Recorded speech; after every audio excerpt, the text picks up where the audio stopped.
बाल्टी पानी राख्नु होला, गरम पानी कतिको सहन सक्नुहुन्छ त्यतिको गरम पानी राखेर नुन लगाउनु होला, नमक चाहिँ नुन लगाउनु छ।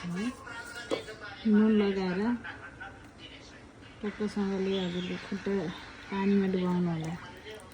म चाहिँ अलिक तातो भइरहेछ, सहन सक्ने हजुरहरूले सहन सक्ने पानीमा खुट्टा डुबाउनु होला। जबसम्म पानी सेलाउँदैन तबसम्म हजुरहरूले खुट्टा डुबाउन सक्नुहुनेछ।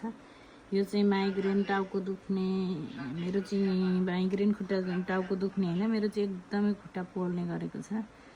त्यही भएर यो खुट्टा पोल्नेको लागि पनि यो पैतालाई एकदमै पोल्ने गरेको छ। त्यही भएर तातो पानीमा यसरी डुबाएपछि एकदमै सन्चो हुन्छ। मलाई चाहिँ जो हजुरहरू मलाई चाहिँ माइग्रेन भयो, जति औषधि गर्दा पनि